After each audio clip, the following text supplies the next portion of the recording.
Capricorn, this is Nyonjo with Choose to Change Tarot, and I'm here to do your winter solstice reading. So, yeah, let's get started. And winter solstice covers Capricorn season,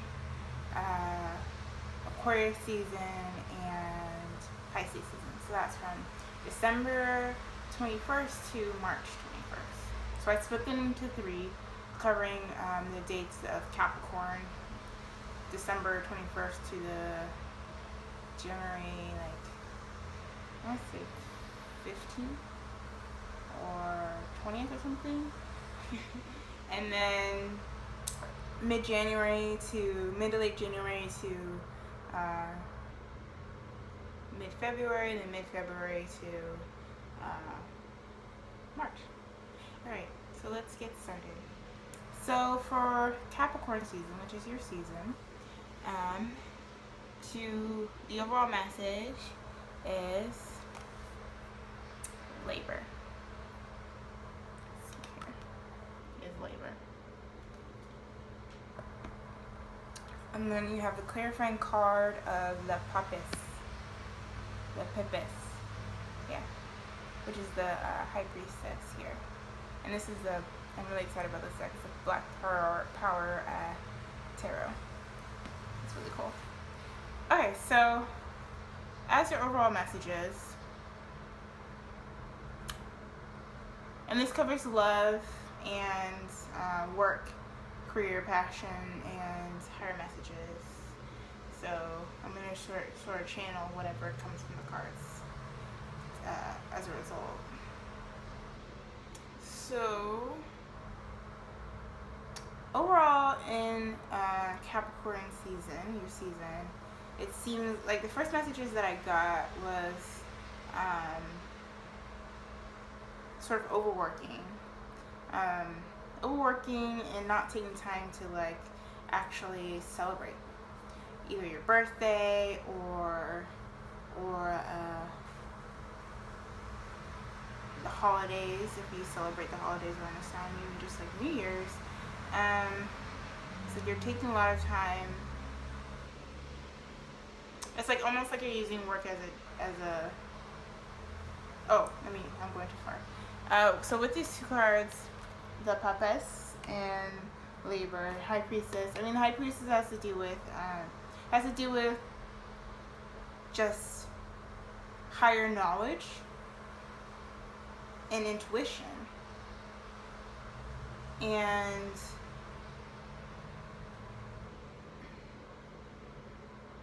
it seems like work is either you have been building towards having a better intuition, or that you've been working so much that you haven't been in tune with it. So let's get to the rest of the messages here. So you have the Hermit reverse, the Two of Swords, and the Eight of Swords reverse.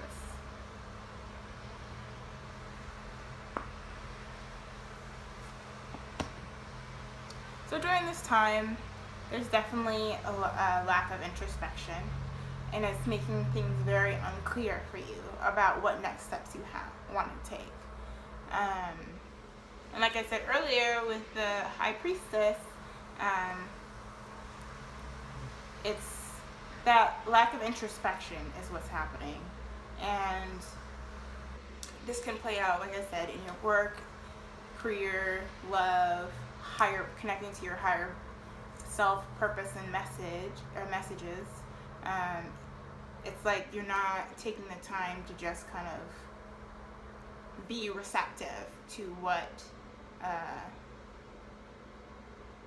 the universe is trying to tell you about how you engage with work. And for those of folks who have kind of heard the messages, it's like this indecisiveness is taking place. And donut, stop, please. Okay. And that's led to kind of feeling very anxious. But anxiety is something that's going to be released, definitely. But there's going to be moments of feeling anxious. lot of it can be remedied by doing that research. And I think there's something, I'm like not getting the sense not to pull cards for this. So I think it's pretty straightforward that during this season, one of your biggest struggles is going to be really taking the time to do the internal work necessary to manifest what you want, so that you're working efficiently and not like working yourself to the ground. Because if you have a larger goal in mind, either that's like how you want to engage in your relationships with people, friends, community, your partner, or how you want to see your life purpose like go forward, you're gonna have to take a new way of you're gonna have you need a new set of directions is what I'm trying to say. New set of directions for how this is so you're able to, and the only way you can know that is by like doing your research, which means doing the inner work. So you're able to let go of this anxiety and these fears. It's just like there's a lot of swords energy in your reading, so there's a lot of overthinking things taking place during this season. Okay, and then your overall advice for Capricorn season is proper rest helps me feel and look my best. And this is the first thing that I kind of heard when I saw the labor. Whenever I see labor in this deck, it's just like not just doing the most, not taking care of yourself. Yeah. Okay. So let's get to Aquarius season. So you have wisdom, and Le Soleil, which is the sun card. Very beautiful. This is Sun Ra. And the person before, I believe, was Marie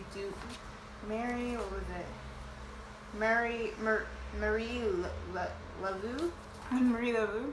Anyways, so definitely during Aquarius season, it's going to be a month of exposure and illumination. It's going to, I think once you take the steps to gather this like knowledge from your high priestess work, that you will definitely be in a place to be receptive to this knowledge. So you're able to like illuminate, expose whatever blockages, whatever opportunities that want to be present in your life. Alright, so let's go to the other cards. You have the Knight of Swords. Like I said, there's a lot of swords energy here. 1, 2, 3 out of, I guess 9, but still, yeah, it's still a lot. Judgment in reverse. And the High Priestess in the reverse. So, I'm going to clarify okay. So with the Knight of Swords, either it's going to be an air sign, Aquarius, Gemini, and Libra. That's going to be like interaction with this person is going to be prompting this sort of spark or inspiration, either in a sense of helping you move forward or understanding that there are blockage in your life. And it also can relate to not just a person, but the Knight of Swords can be like a movement. Like I said earlier, either with the Swords energy, it can be about overthinking things. So it's like you have the power to use this energy to expose for your movement towards your highest path, or you can use that energy and really stifle yourself by being overcritical of yourself or others as well, and projecting like your fears or whatever on other people. That's the way it can manifest. Either you're engaging with someone who you're projecting this onto, or someone's projecting onto you, or it's just the way you're thinking things. And I was thinking about it being a person with the Judgment in reverse with like your past. Yeah, so to clarify, in between the Knight of Swords and the Judgment reverse is the Seven of Pentacles. So, and this is the, what do you call it? Well-known deck that I'm using to clarify.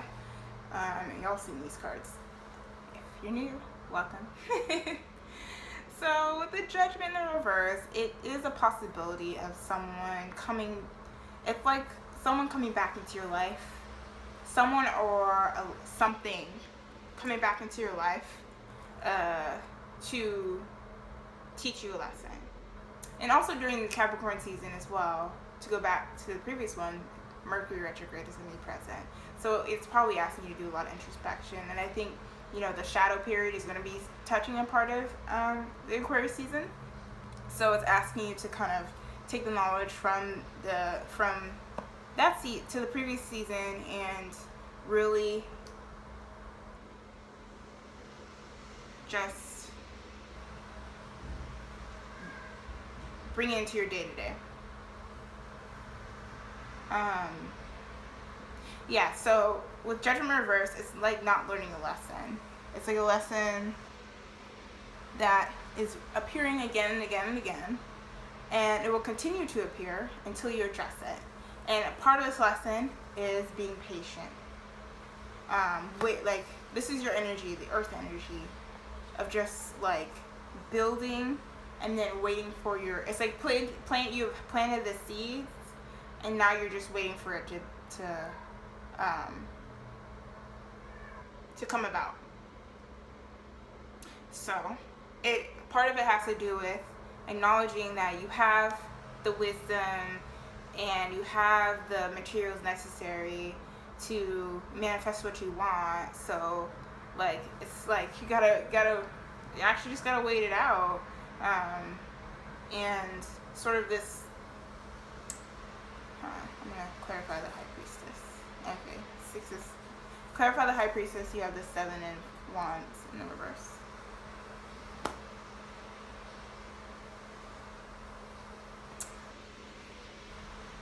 Yeah, so I'm trying to just put this story together. It's very interesting because I think it's just like I said earlier with the Nine of Swords, I think it's just asking you to use that energy to be decisive and efficient, and not overcritical. Because if you're overcritical, it's like you can't watch what is that phrase? You can't watch water boil. It will never boil. Water will never boil if you watch it. Kind of like sensation. So you have to be patient. And I think whatever, like I said, that's the lesson that's going to come up. So whoever or whatever is going to be brought into your life during that season is going to force you to kind of recognize that. And with the High Priestess, again, it's asking you to be mindful of using your intuition, and asking you to, if you have, during this point of during this point of being impatient, it's asking you to be vulnerable, really. The Seven of Swords. I mean, you have the Seven again. Seven of Wands. You have the Sevens again. And donut, stop. Sit down. Sorry, my cat is really stubborn.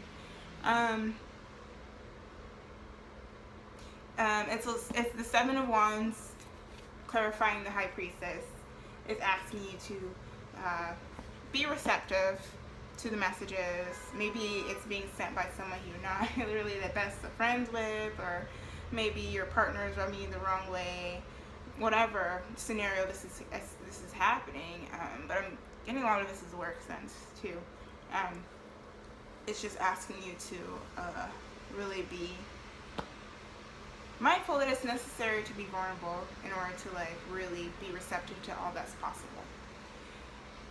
And then, so your advice is, I love myself completely and unconditionally.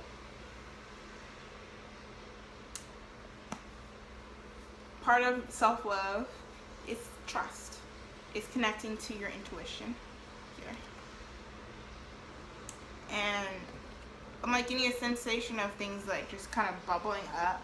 Right? It's almost like using ignorance as a shield. But once that is going to be exposed, it's going to force you to be vulnerable in a way that feels very nerve-wracking. But ultimately, that's going to get you a place of like self-love and trust and care.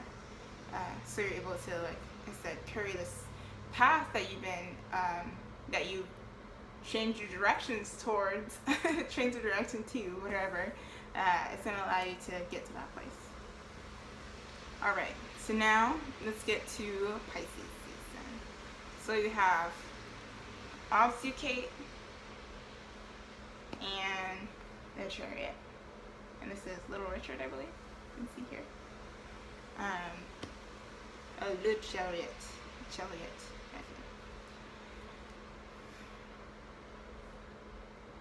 So,